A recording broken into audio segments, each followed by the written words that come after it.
how, like, you know, sure, he's a monster like everybody else, except that he made his choices instead of, you know, everybody else was like born a monster or whatever the line is.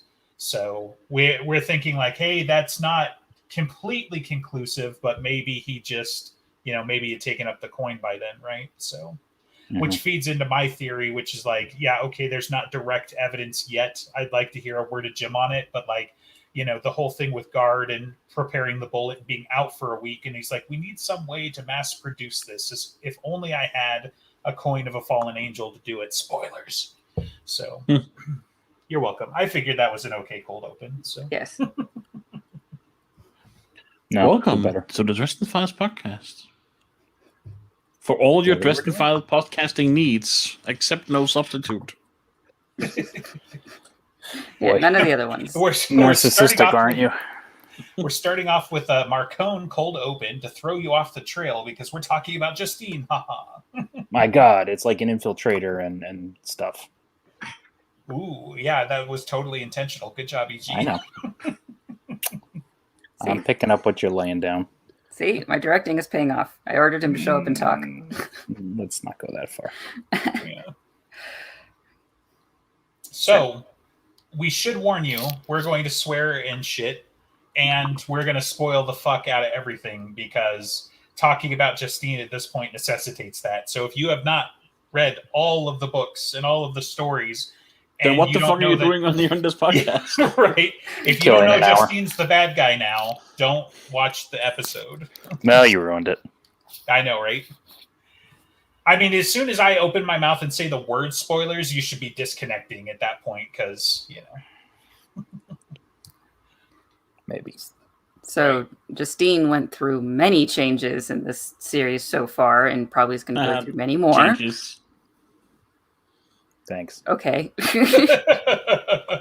So we see her first in Grave Peril, and she's attached to Thomas and had already been involved in the spat between Thomas and Bianca, right? Because Bianca wanted her. And so this is one of the reasons why Thomas was disliked. He was basically going to be murdered at the party. And she's clever enough to get Harry to help Thomas out. But that doesn't go as planned. Does it ever? No, of course not. But especially not in the early books. It goes about as well as all the early books go. Yeah, especially not during Grave Peril and Bianca's party. But then when they're locked up together in Bianca's basement, laundry room, whatever, Justine basically reveals that she's fucking crazy. Has some form of maybe mood disorder, I would guess, because her moods change on a dime, and medication hasn't worked for her, but Thomas and feeding on her can just make her a bit tired, so she's much more stable. Ironically, whatever the mood disorder is, it's stabilized by vitamin D. Ayo! You're welcome. So... This was supposed to be a good Christian podcast. Yeah. We had a pastor on once, so... Yeah. A long time ago, and he's not Fat supposed lot to of good that did, you heretic. So she's as loopy as a crochet convention, I think is the line from Grave Peril. And she stays that way until Blood Rites. Like, we don't really see her again, I don't think, until Blood Rites, right? No, because in Death Mess it's just Thomas. Because she's in Aruba. And, so Blood Rites is when he almost kills her. Right. So she's stable and aware when talking to Harry of she's going to go to him and it's going to kill her, and she's okay with that. Mm-hmm. Right. And he's like, you're addicted and you shouldn't be making this decision, something or other, white knighting her. And she acknowledges all of that, and then she still goes to him. And then Thomas is like, get to just call it white knighting when she's literally about to commit suicide, as far, like, for all intents and purposes. Like, this isn't like, you know, some kind of like half-baked thing. It's like a firefighter's like, you are running into a burning building, maybe don't. Right. Is that white knighting? So no, there is the certainty that she's going to die. Okay, but there was no other option, and it's literally he dies or she dies. So when Harry says, no, you don't die, it's like, yes, but you don't want Thomas to die either, and what is the other option. She's making a choice. Let her make the choice. Okay. So I would call Harry's just kind of like reflexively trying to help her instead of being able to provide a better option. All I'm going to say is pit trap and then leave it. Because, like, also at this point, she's the only hope Thomas has, because isn't Laura pretty sure he's going to die anyway, right? So, like, best case, he kills her and he makes it. Worst case, they both die for no reason. So, pit trap, right? Thomas is already in the pit. You don't jump in the pit to get him out. Right. Whatever. Yeah. Anyway. But I think it's just like Harry's lizard brain of must protect woman regardless of cost. Yes, in the moment, I'm sure that's his justification. I'm just saying, like, if you take a step back, what the hell else was he going to do? That's what I'm saying. Like, yeah, totally. There's, I don't know, you could throw one of the Barbies down there, maybe. Right. Yeah. I know it does seem a little weird that the Wraiths don't just have like a refrigerator full of people to just be like, in case of emergency, crack one open, and Yeah, and he could have gone and taken one for the team, and everybody would have been really happy with their slash fiction. Right. I know it covers like 4 or 5 different things, right? So none of them are good. Porn is None of them are good. They're all worse than the other. Yeah, right. Like the least offensive one is the fact that it's gay, and then it becomes like it becomes or bi, because drama, Thomas is bi, so I think these generally stated his tastes don't run that way, but when you're near death and you're an incubus, you probably just can take whatever you can get. Yeah, he is actually, ironically, the straightest, whitest male in the entire series. Thomas, because he's that pale and he's that much. So. And he's a paladin, worthy of wielding the sword we're talking about, Justine. So he will be paladin. Yeah, he will be. Probably. He will take up Amaracus, or he'll be a Dididin. The sex vampire is the straight edge in the man. I mean, Thomas might be out until the trilogy, even and then he gets brought out with the sword. I mean, I kind of hope so, but at the same time, if that happens, then I have to deal with Butters for the rest of the series until he gets out, and I really don't want that. Well, I mean, by seniority, right? So if Butters doesn't die in the next couple of books, like Sonya's going to have to, right? And then that makes Butters. Fuck that! You leave Sonya alone. So Butters is going to be the senior knight, and he's going to have to train the next generation. And you get something the younglings Star Wars reference here. Yeah. Harry Dresden has lost a planet. How embarrassing! No. So Justine. Okay. I mean, they're even going to have a little baby vampire running around too, right? So maybe the baby is the one wielding Amaracus. Sure. When it comes out with tentacles, it can wield all 3 blades at the same time. Awesome. It's perfect. The first outsider knight of the cross. Do it, Jim. Don't be a coward. Right. More hentai jokes. Yeah. I mean, yeah, if you're going to bring it up. But no, I'm not. Thomas is going to be so pissed because she clearly slept with Harbinger instead. Like, wait a minute, why is this kid half mop? So. No, he's going to be pissed because he slept with Harbinger. Justine was just a meat sack. All right. So the remnants of her meat sack still alive in blood rites, but she's this sounded terrible. Right. Yes. Gee, that was not your best transition. No. I think it was stunning and brave. Yeah. Thank you very much. Let's see. So that's when she gets all the white hair and everything, which is very cool looking and very fitting for the Wraiths, but she's still not together. She doesn't seem to be coherent. She can barely move. They had her in wheelchairs and whatnot. But she's still got a connection with Thomas. Yeah, because the piece that he ate that she could still kind of pay attention to. She's a Thomas LoJack. Right. Hey, the rest of my soul is in that direction. So. Right. And then we don't see her again until Turncoat, I don't think. White Knight. No, White Knight, that one. Yeah, because in the Deeps. Right. And that's where she it's in that between that that's but where she's kind of gotten taken over, right? Well, that's what Presumably, Nemesis right. said. Well, Nemesis says it took her over when she started getting close to Lara, which was around now, because she's more functional. Now, if you read the first passage where Harry meets her at the Deep, she already sounds like a crazy person who could be outsider infected, because she's not really focusing on him, and she's talking in a voice that's not quite whatever, and it's like, oh, it's Harry Dresden. You know, it's the kind of the way she says it, where it's like, yes, I could see she maybe got it after when the outsider actually gets whistled up, but you know, you can make the argument that she already was in that moment.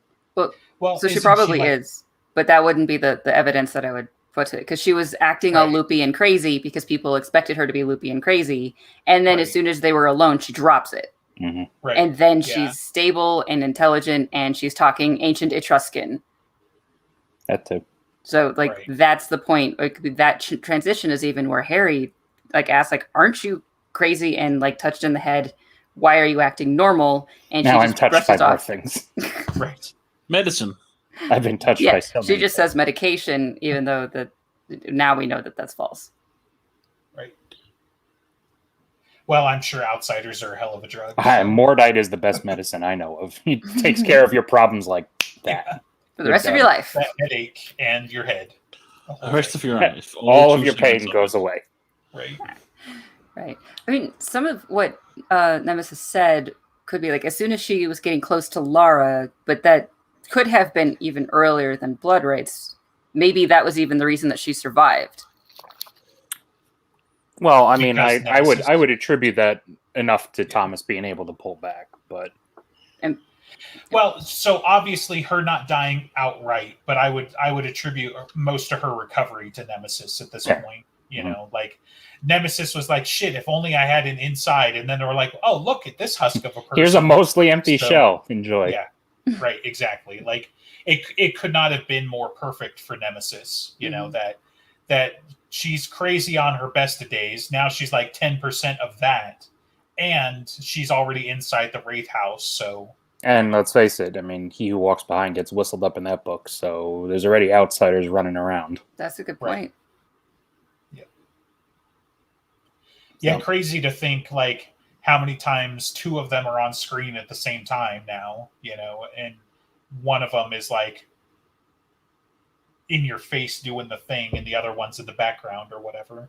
So yeah, of course she's not in like at the bar in Cold Days, but you know, Cold Days does have two of them, right? So yeah, on the island on screen at the same time. Like, I mean, that just I'm sorry. I know I tried to give him the benefit of the doubt and like, you know, whatever. He hasn't failed us so far, but like, why would two outsiders not coordinate the attack then if she was taken that far back? You know, like what exactly is the play when you're like, hey, 2 out of 3 of our Archangel level powers are here on the island. Yeah. One's on the outside and one's on the inside of this magic circle. Yeah, that's all of the power you would have needed to bring about the apocalypse right there. So. Right. So Justine on the inside of the circle. Well, Maeve too. I mean, and Maeve. Right. It's like everything was happening right there, and if Justine had acted, then everything would have turned right then. That would have been like the complete destruction of everything, because Mab was in the circle. Mm-hmm. Right. Yeah, it probably would have been better if the decision was that once Maeve died, it went into Justine rather than it being there the whole time. Well, and that begs the other question, right? We've talked about how many beings Nemesis can inhabit. Do we have like a hard number on that, or less than 40,000 Starborn, based on the way I joked with it? Yeah, I mean, we got the impression, but he did say more than one, right? Yeah. Mm-hmm. More than one, but less than 40,000. So people are kind of like maybe like 3, maybe 13, maybe some form of significant number, the magical number, whatever. Right. So, which it's just so again, whatever the number is, even if it's as low as 2. That's it. Yeah. Right. So there was He Who Walks Before, He Who Walks Within, Maeve, Cat Sith, all at the island. Anyone I'm forgetting? Why'd you change his name? It's not He Who Walks Within. Aside. Right. Oh, I can fucking get that wrong every time. I should remember that being the most plausible name. No, it was always Beside. It's the bees. Right. Before, beside, behind. Well, I have you for a reason, okay? And he who walks... Because I respond to messages, that's why. Because you can't remember what day it is, which I sympathize on that. But There are worse things in the world. So there was 4 outsider people on the island in cold days, at least. Yeah. Well, like, yeah. Outsider people being 2 of them possessed. Although one of them got yeeted into the ocean, so it's probably not. And was a cat, so that was like his kryptonite right there. So right. He's going to have that awkward walk around for like 30 minutes while he dries off, you know? Just... So, I mean, I like the idea of him coming back, but now that we know that Grimalkin's taken over the eldest mantle, he might actually just be dead. Or unless he's just taken over the responsibility and just gets it because Cat Sith can't do what he's doing anymore. I like that one better. He fell into the ocean, which not the ocean, it's a Great Lake, but we already know that's Mab's domain.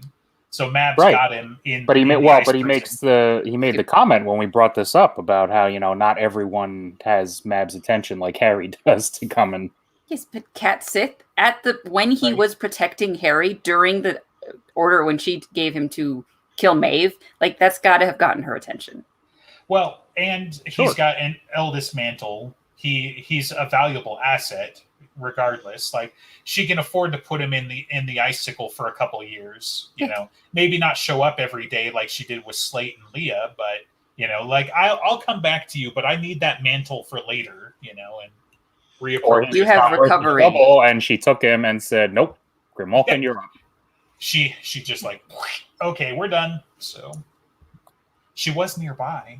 And listen, it's the next one up. It's just like the other fairy mantles. You get rid of you, except for, you know, the night one, obviously. The sharks got him. Oh, that poor cat. Because there's obviously sharks. Maybe Santa Claus picked him up.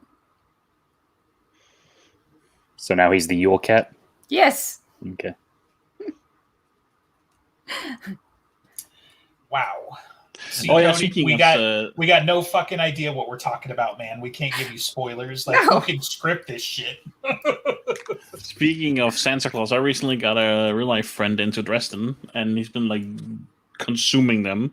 I was really kind of hoping that sentence had ended with real life friend. I was thinking your real life friend was Santa Claus. So well, he's gotten to changes now, and like he's like, oh yeah, really, I mean, after this and this, we're talking a bit back and forth. Like I was just really confused. All of a sudden, Odin was in the book because he wasn't really like. I think it's like I didn't even think about it, but he's just kind of like dropped in there in. Well, yeah, he only gets mentioned as Vadarung in White. He gets mentioned before, right? But it's just like all of a sudden, he just meets Odin. I was like, man, that just seemed like really big. Yeah, like out of nowhere. It seems like your friend was paying as little attention or less than Harry was, though, because like Harry actually puts that one together, right? So, like up until Oslo, you don't know, but once you get there, I don't know. Once you're going through the ways and you're going to meet Guard's boss. I was going to say, yeah. Once a Valkyrie's taking you to headquarters, you probably got a safe bet of who you're going to meet. Right. Yeah, and then the 2 crows, you know, like. But yes, that all. It wasn't so much the hints. I think it was more. I think he realized. We didn't really ask him, but I assume he realized that he knew that Guard's boss was that was Odin, but it was more that he was like all of a sudden meeting. I think he puts Odin higher than stuff like Mab and stuff because Odin is like a god. Sure. In a way, so it's like all of a sudden he's just meeting Odin. He was like, that seemed like a really big deal. Gotcha.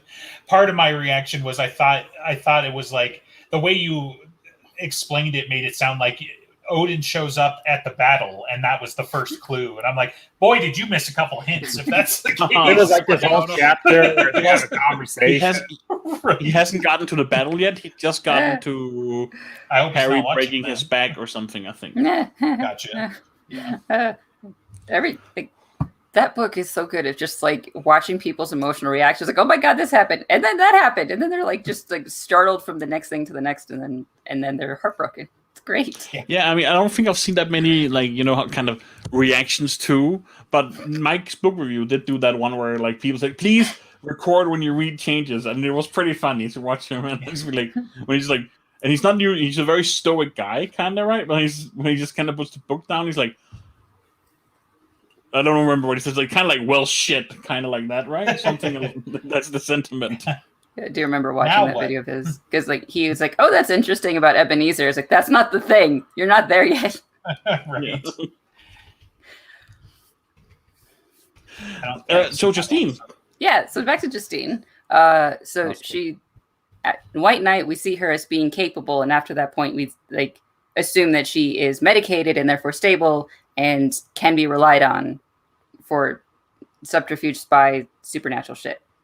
And that's what she does for the next couple of books. Well, especially since Harry essentially wants Thomas to give her that job of like she's going to be our inside man, which she already is, just for something else. Yeah, no, she's Right. the triple agent.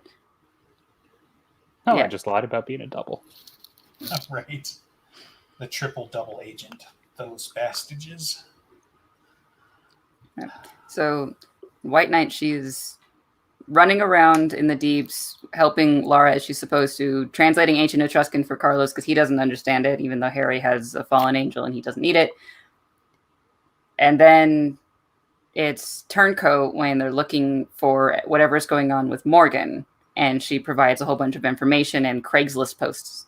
I mean, so canon big books, you're right, but do we want to talk about the short stories, right? Because, well, I guess backup is in here, right? So never mind.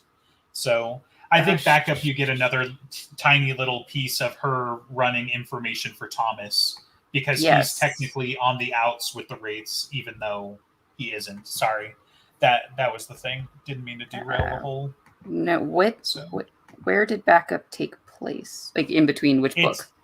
It's White Knight and Turncoat. That's why I brought it up. Oh, okay. Like, now let's talk about Turncoat. I'm like, okay. All right. So I think we only really see her when Lara tells Thomas that there's going to be some assignment for him in the Venatori, whatever, and he decides to blow her off, and then he goes home, and then it was Justine that was going to be giving him the assignment, if I remember right. Well, he knows he had to go because of the heading was Oblivion War, so he knows he had to take it, whatever the task was, seriously. I'm actually glad I brought this up now because it's a bigger deal thinking that it's Nemesis, because now Nemesis knows about the true Venatori if she's the courier, right? Like, not just like the little group that everybody else is familiar with, but like... Well, she knows at least about this side of it because as far as the Word of Jim goes, the archive keeps everything kind of fragmented. So only she knows the whole player thing. But but Laura or Justine still knows Laura and Thomas, right? So she's got that entire cell locked down. This wing of it, and potentially knows about the Oblivion War, which I could see the outsiders knowing about anyway. But well, as far as they're concerned, they basically are because they're just. I was gonna say, like, it'd be funny, like every time like an old god disappears, they show up on the outside and be like, "Yay, reinforcements!" So what are you in for? Yeah, that too. Yeah. So okay. So anyway, Turncoat. Okay, Turncoat. She shows up at 0 with the white leather onesie. And every time I read that scene, I think of that scene from. I think of that scene from Tron, where Tron Legacy, where he's first in there, and those like 4 women with the latex suits come into whatever. That's the outfit I think of every time. It's probably accurate. It's just white. Yeah, works. Yeah, and chopsticks. Like at this time, she's always having her hair up in chopsticks and whatnot. And that's when we get Madeline, right? Yeah. And she's still very much protected by the whole love thing, even though we can be certain that she's Nemesis. Sure. Well, she's still in there.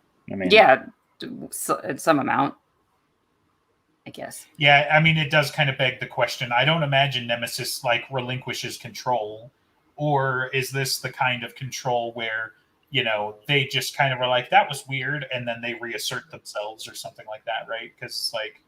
Well, its base function seems to be in the background, kind of whispering in your ear like a fallen. Like it influences you, but you don't necessarily know it's there. And if you're keen enough to recognize it, like Leah, you can do something about it. Or if you're Maeve and you just want to roll with it because it feels good.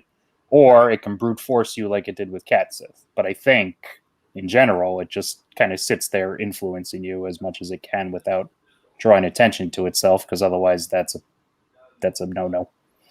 Makes sense. So the next time after 0 is when Shagnasty attacks the Wraith estate, and they're all doing their day jobs in whatever office that Lara's running out of the estate. Let's see. Justine gets injured by, like, I don't know, it hits her or something, and then she's loopy afterwards. And this is when Lucio kind of pieces together that Thomas and Harry are brothers, because Justine was saying things like, he really loves you and your family, and please go get him back. Yep. So is that Justine just that... being loopy, or is it Nemesis being clever?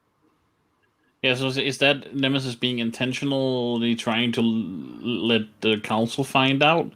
Or is it more to motivate, like, Harry more because she needs him back for reasons?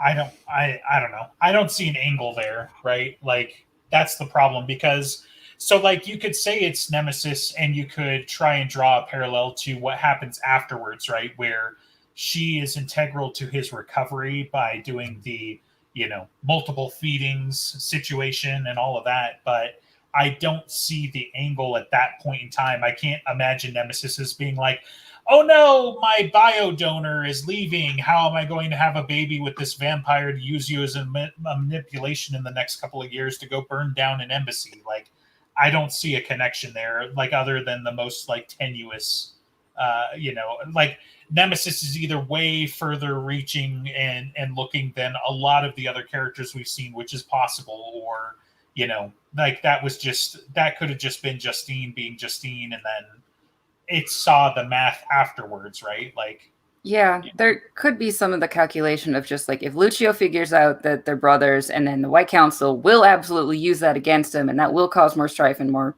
fighting, and someone's going to die and weaken somebody. That could have been the whole play, and that was it. But then Lucio doesn't tell everyone, we hope.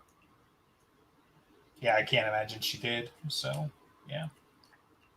She probably hasn't told anybody, which is why Carlos is still a dick. So, I like, that would be a fun short story. Like, let's get the, Lucio does wall-to-wall counseling with Carlos, after he fucks the pooch on that one. Like, are you fucking kidding me? I told you to bring him in.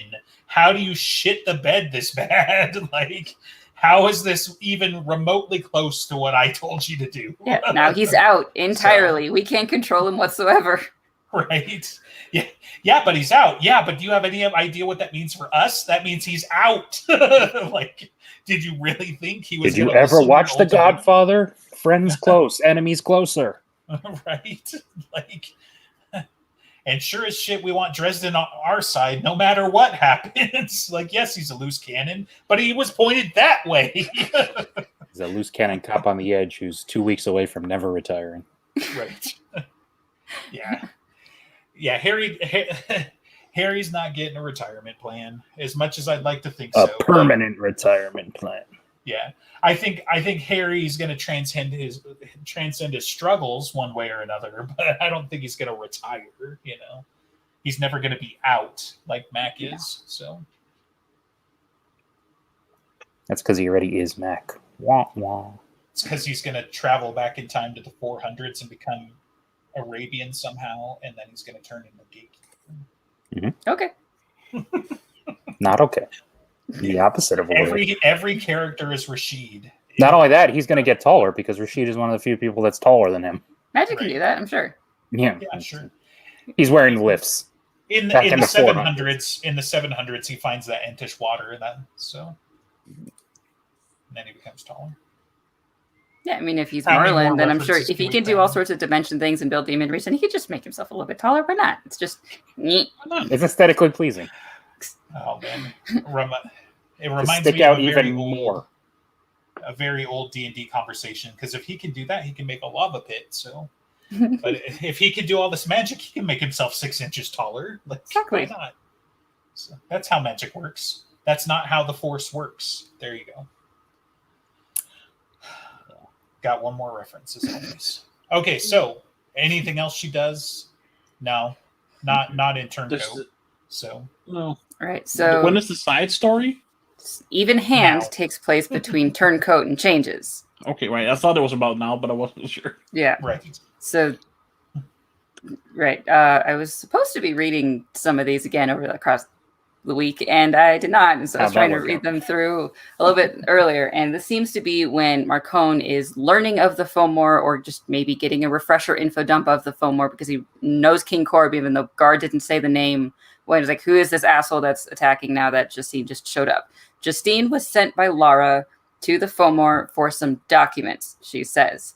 And then this guy, Mag, took her prisoner, and she escaped with a child. And she ran to Marcone because she couldn't get to Lara's places.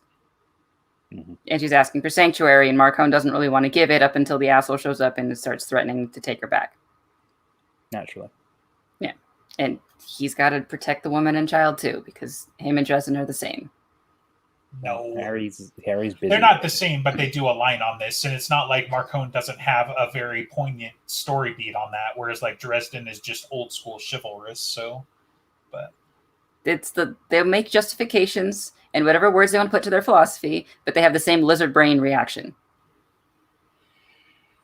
Someone needs to write the story of the assassin who's the opposite of like chivalrous and only kills women and kids.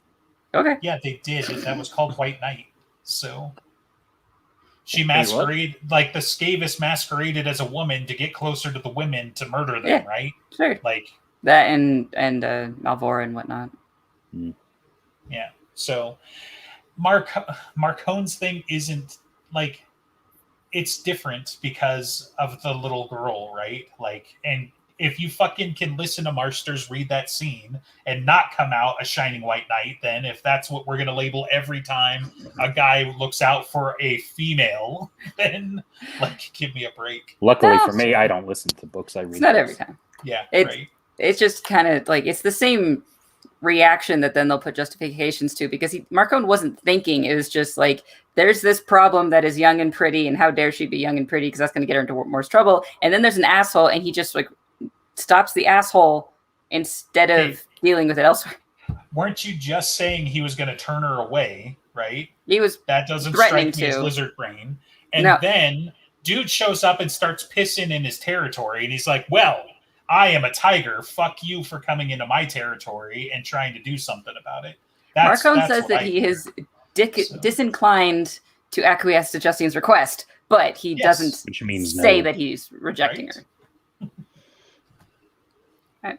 So I just want a clear line in like the thinking though, right? Like so Marcone was supposed to throw her out no matter what, otherwise he's a white knight. Like, is that the only thing that saves him, or is there a way for him to defend her that doesn't invoke being a white knight? He doesn't put himself into a worse position by helping her.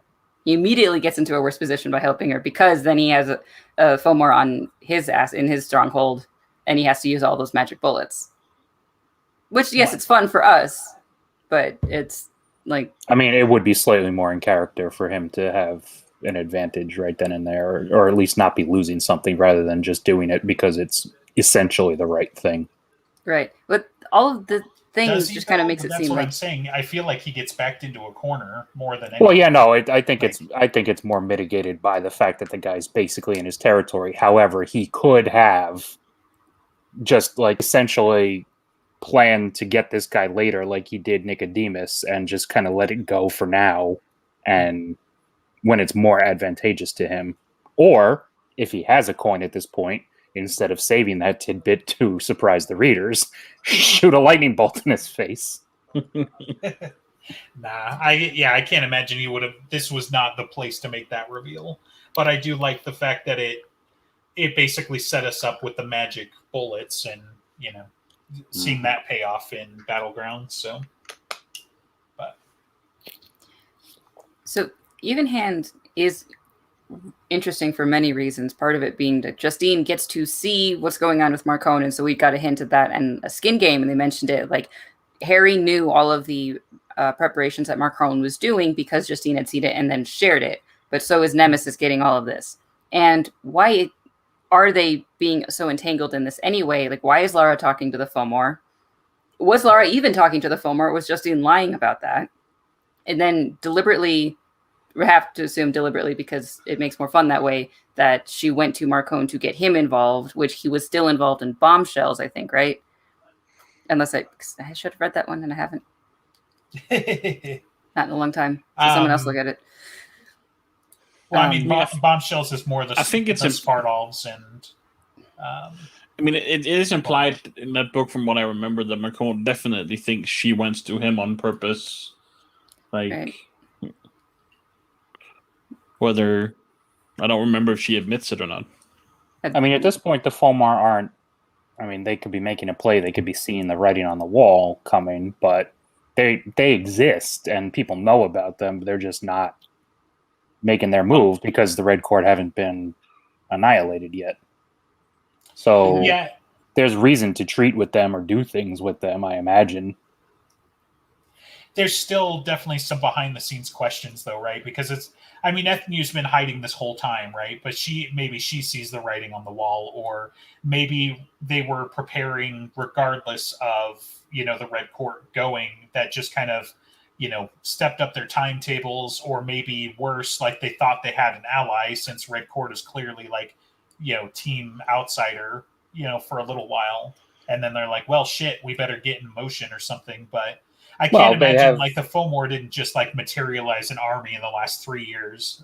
No, but they're already all the cast-offs. They're all the people. They have that Fey connection. So plan within a plan. It doesn't hurt to have a backup force in case your main force gets, I don't know, killed by a giant ritual curse that they left lying around while some idiot wizard's nearby. So, it doesn't hurt. Plus, she obviously had her own plans that she'd been building all this time. They had a force that they could, with her at the helm, even if they wanted to get rid of the Red Court, they could contend with it because she's a Titan with the eye. Right. And they're in the ocean. Vampires have no play there. Right. So it works on any particular way they want to slice it. Right. Which is some of the fun of, the bad guy planning, is that usually when they go into play, especially the immortal types, they've got 3 or more win conditions, right? It's very rarely that it's like, oh no, you took out the Red Court, all of my plans are ruined. It's like, oh, well, here comes the Fomor, or, whatever. So, well, that's the other thing. I mean, the Red Court is being led by a blood junkie who's unstable. So if Nemesis and the outsiders are like, well, they've outlived their usefulness, let's just see where the chips fall on this one. There's your backup plan. Right. Fair enough.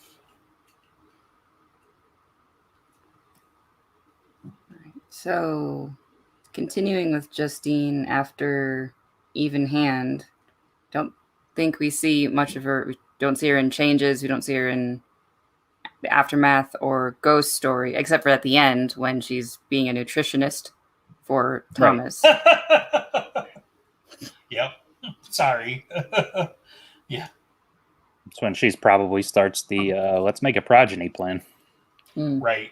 Yeah, I mean, those two, I can't imagine they weren't otherwise related, So as far as Thomas is concerned, it's just a happy accident, and, completely unlikely as we get in, the beginning of peace talks and that sort of thing, but it happens. So.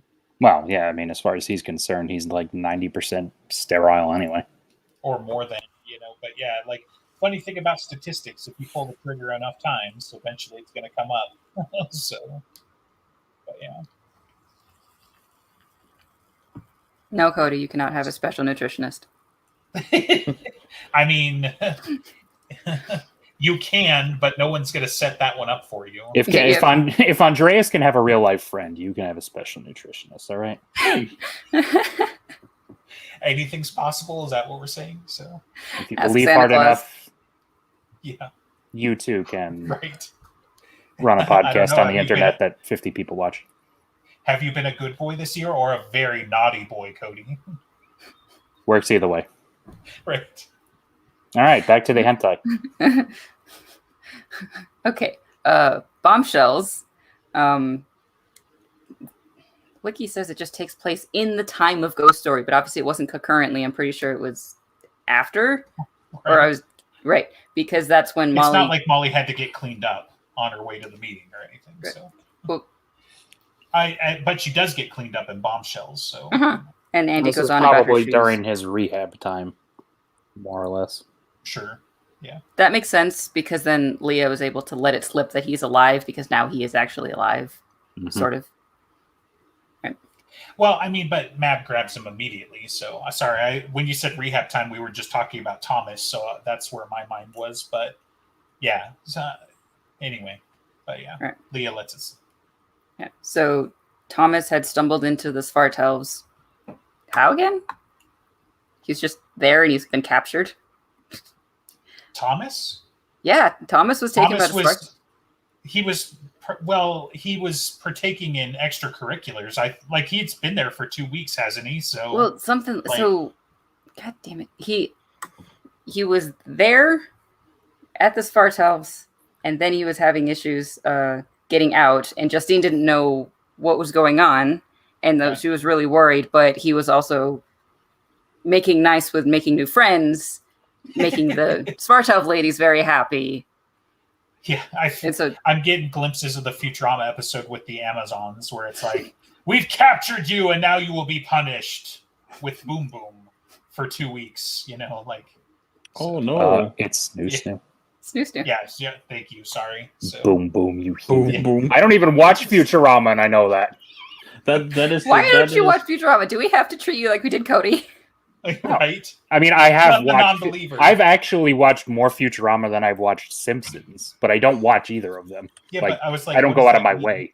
Like 2 episodes versus 1? Like, big deal. No, it's more like 50 episodes versus 20 or so. Yeah. Something like that. Because it's on Comedy Central all the time, so growing up, it's always there. Gotcha. When you're that bored and your brain cells aren't working, you don't care what's on. So do they talk about why Thomas was there in the first place at all? Or just that he gets captured? So the foreword for Bombshells, he says, is written between the end of Changes and the beginning of Ghosts. Oh, it got written between it, but that's not what's said. But I'm going to shut up until I know the answer. Until the words come to you? Yeah. Because that was... Forget the answer. Just go with English. Don't worry about it. Like, complete sentences, please. No. Yeah, but I mean, so Molly's already kind of playing the Ragged Lady, though, right? So yeah, I know there's only a couple of months between Changes and Ghost Story, right? It's like 3 to 6 months. 6 months, okay. Mm-hmm. But Molly's clearly already the Ragged Lady because it's been long enough for them to be concerned. It's been long enough for her to be living on the street because that's pretty much where they find her, if I remember. And they have to get her cleaned up so that they can do the whole Andy and Molly and Justine, Charlie's Angels bits, so it's probably been 3 to 5-ish months, somewhere in there. Who cares? It could be the week before, but either way, by the time she shows back up in Ghost Story, she's clearly the Ragged Lady again, and people haven't seen her for a while. So, well, if Leah's talking about him being alive at the end of this means it has to have happened after his ghost was running around already.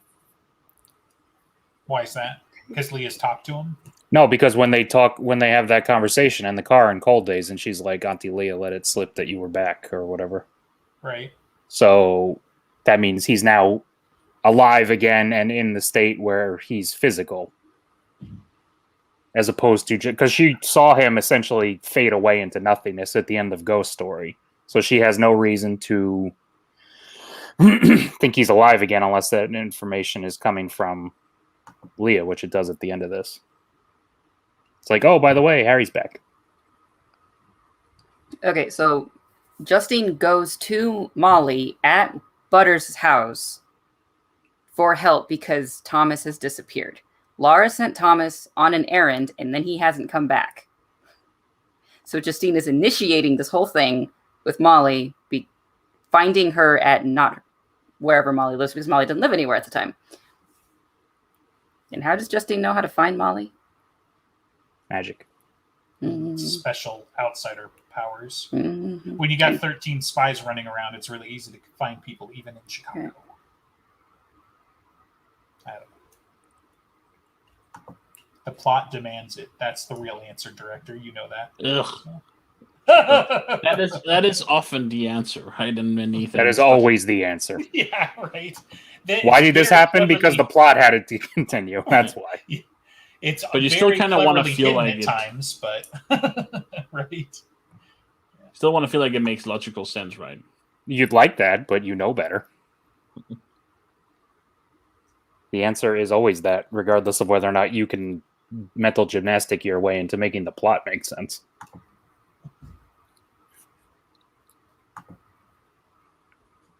So we're going to take a quick intermission while the director reads this entire short story. I'm looking through the most. What are you looking for? Luckily, we've got 15 minutes left, so plenty of time. I couldn't remember if Marcone was involved in Bombshells, which would be significant. I'm trying to figure out like what Thomas was doing, maybe something to do with that necklace, because I know that got mentioned. And then wondering where it took place. Right? So I'm pretty sure this Bombshells has to take place after Ghost Story for the fact that if Molly knew that Harry was alive, then she wouldn't have been as broken as she was in Ghost Story. My God, we're 2 minutes ago. I was reading. Shut the fuck up. That was some Andreas level reaction time. So. And he'll respond in another minute and a half. It's fine. So.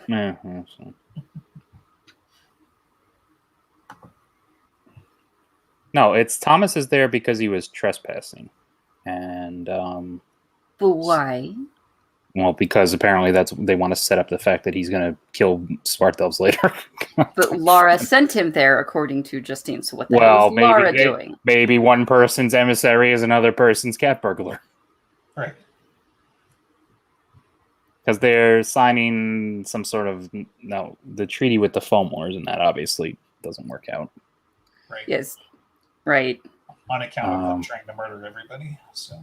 Right, so it could have been that Lara was sending him there to stop that or something, and they didn't take kindly to that, and they were like, "We're just going to make you have sex with us as payment." That was a horror. Because at that point, punishment and diplomacy look about the same to the White Court. So, aggressive negotiations. Yeah.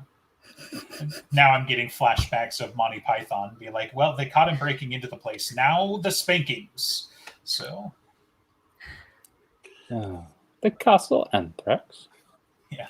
I really need to rewatch that again. It's been too long. If it's been more than a week, it's probably about time. So. Well, there was a point in time during my youth where it would have been once a week. Right. The first time you discover that movie, you can't not watch it again like every other day for months on end. Right. Yeah, my favorite bit of extra credit in high school. My U.S. art history teacher for AP World Art History, that was just like once per semester extra credit, and he had the like mini oil-based popcorn machine. So it was like, come get free actual real popcorn and watch Monty Python the Holy Grail for extra credit for World Art History. Yes, I will be there. Like I will figure out any way to be there for that. So jealous, right? Oh. Andy flat out says that this is after when Harry's ghost shows up. Amazing. Shut up. And again, Leah at the end says he's not yet dead. Sure. Yes, I know that. Leah tells Molly, but when... Shut up. He's not dead yet, but he'll be dead in a minute. So he's only mostly dead. Right. Which is how many references can we get? Yeah, right. I mean, you haven't made the Blade reference I know Princess yet. Bride and Monty Python aren't the same movie, but for these scenes, it works so well. Some motherfucking Svartalfs are always trying to ice skate up there. Had to get that in there, didn't you? Well, the director reminded me too. Yeah, so yes. Like, how could we not? It goes with everything. It's the only thing that can make Monty Python and the Holy Grail better is if that line was in it. I need to rewatch Blade. Yes, you do. It's been forever. Also true. Are you going to pin it as being a perfect movie, or? No, obviously, we've established that line makes every movie better, just like Nicolas Cage. So yes, it's a perfect movie. No. So, Monty Python, would it be the cops that that get the line. You have to go all the way down to the cops, and when they're arresting them, some motherfuckers are always trying to ice skate a bill. Like I maybe that would be good there. It would be you could do it with the witch scene where instead of what she says, you could be like some motherfuckers are always trying as they're trying to drag her off to go drown her.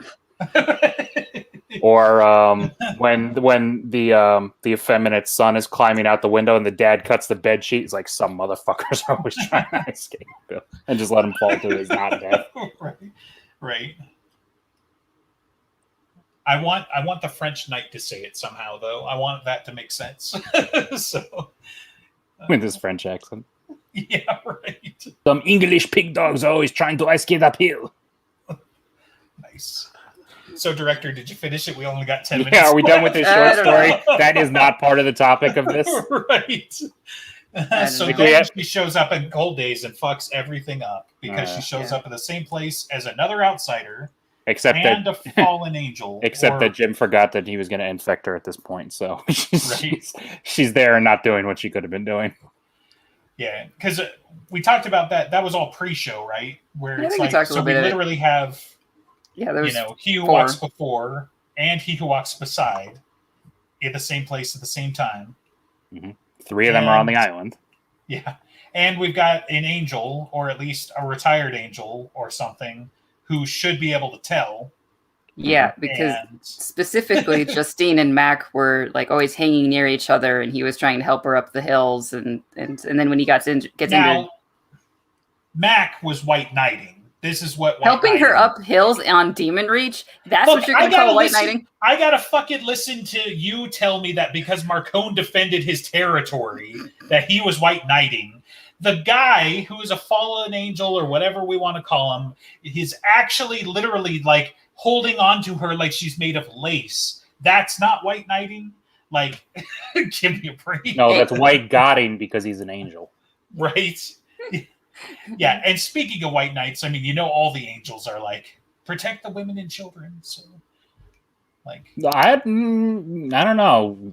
Uriel was pretty okay with just slaughtering the firstborn in Egypt. So it's all part of God's ineffable plan. We pay no attention to that sequence of events for some reason. If you're Jewish, you pay a big base of attention to it. Right. Butters probably is at home like, ugh. Thou shalt not kill unless you've really cheesed God off, and then you'll pay. So, anyway. Either you will pay directly, or he will command somebody else to make you pay. You can send all of your hate mail for me to care of Director Alex at the Netherlands. We'll put it in the very important circular file.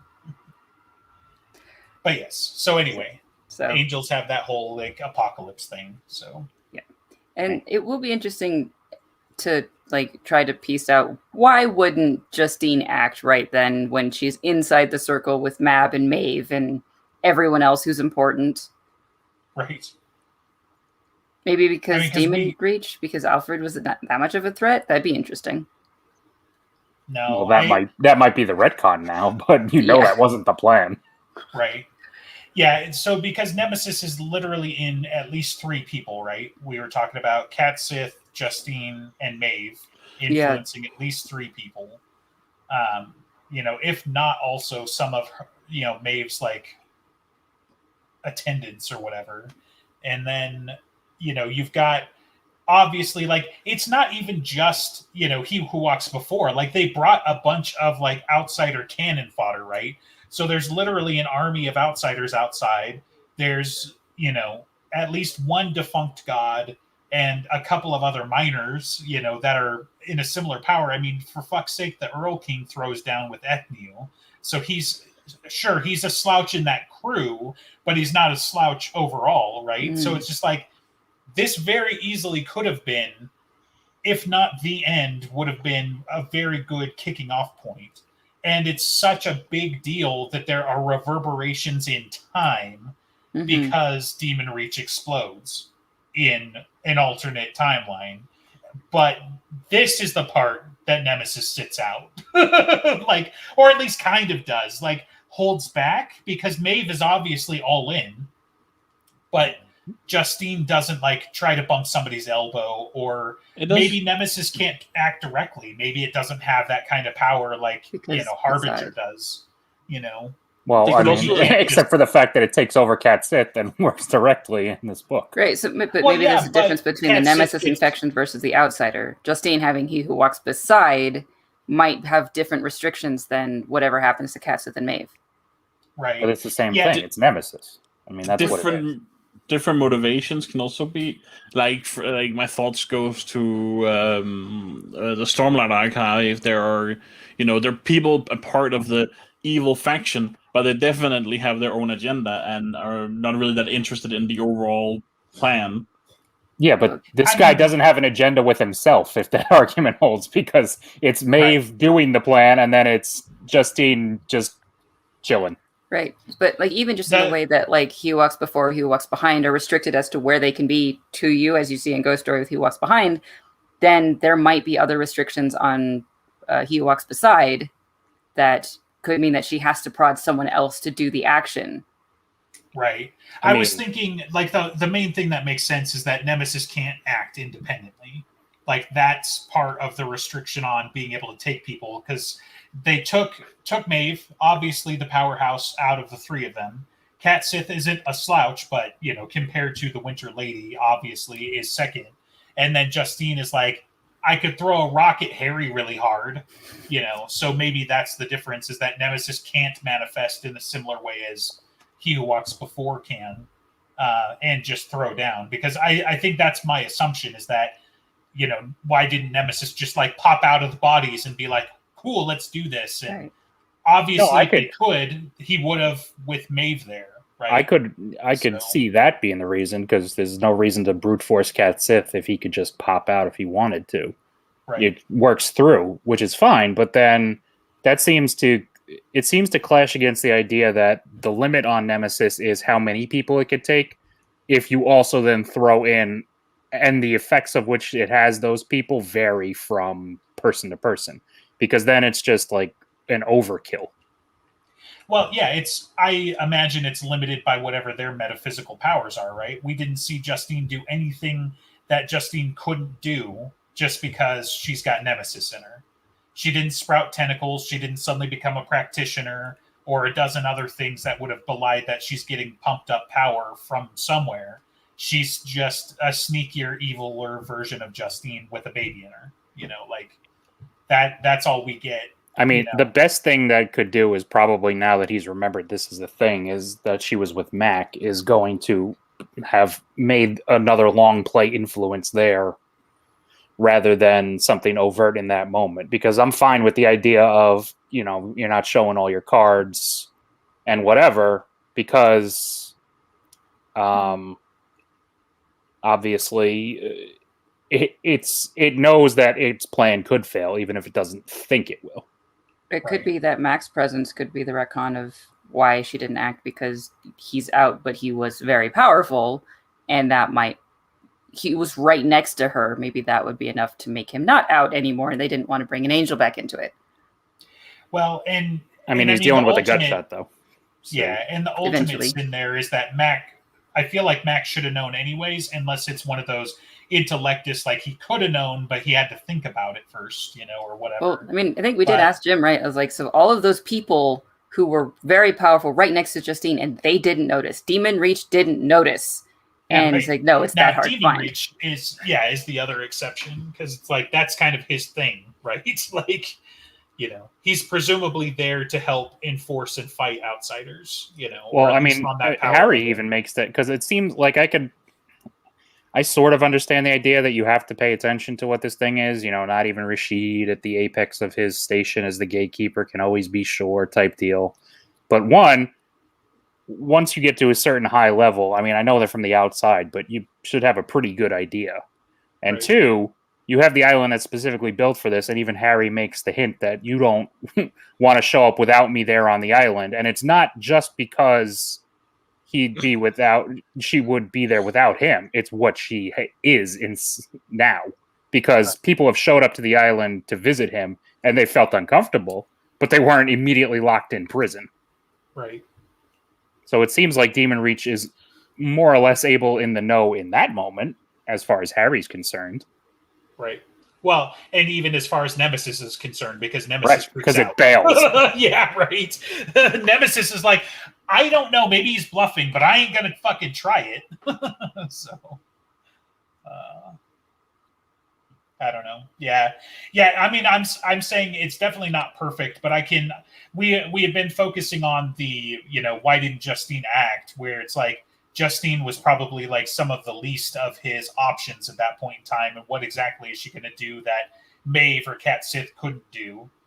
Versus there are at least two entities that were also on the island that should have known better.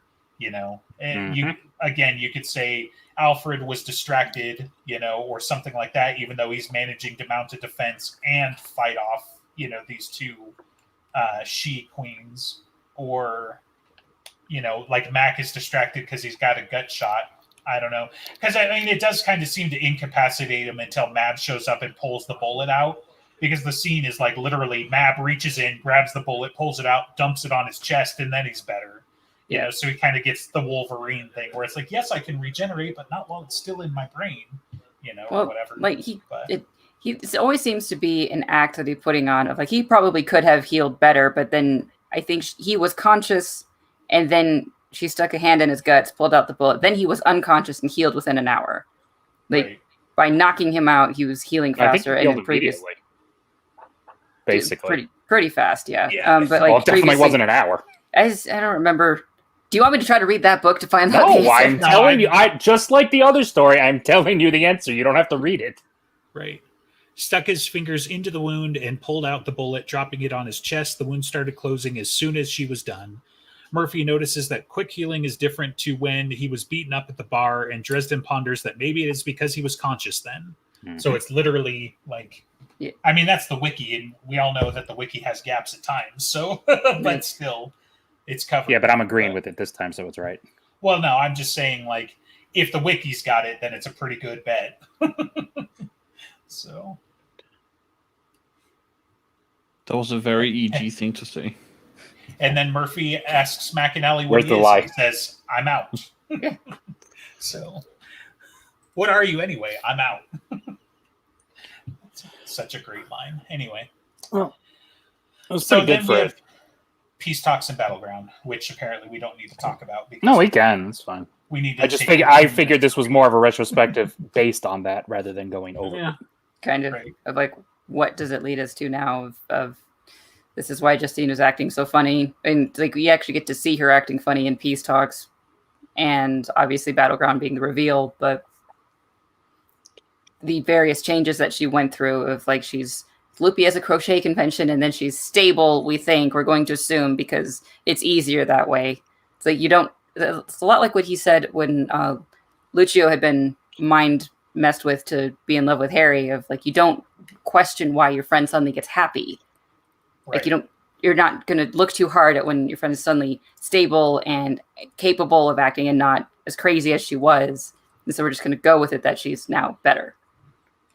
Just to clarify, though, like the Grave Peril thing where she's loopy as a crochet convention, I think that's because she was off her meds at that point, right? Yeah. Not because, I mean, like that's obviously her normal state, but it was her normal state because Thomas wasn't around. Right. So when she magically gets better later, it's because she's around Thomas, So it's easy to draw that line. Anyway. It's implied that like after, like between Blood Rites and like Ghost Story Changes, they hadn't been able to have close contact. She wasn't getting her medication, but she was capable and active. That's fair. Yeah, because she was under the protection of love that whole time, so they wouldn't have been able to get together. Yeah.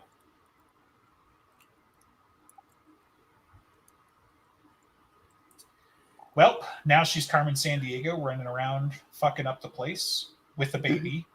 Like, that'll be fun. Yeah.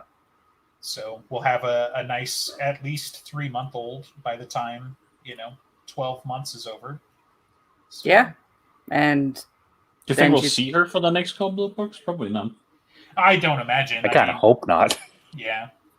Yeah, and like the problem is like Harry's getting a bunch of things that are on his to-do list, but because of the pacing of the books and that sort of thing, I don't imagine he's going to check some of those off for a little while, right? Like, it's possible, knowing Harry, that he tries to head up with Ramirez and they go after the vampire kids or something, but he doesn't also have time to go after Justine. If he's going to head up with Ramirez, he better get a good apology first. He better shoot him in the neck first. Actually, this is the one book where he probably does have time, because all the other books are over the course of like 4 days at most, and this one is actually over the course of a year.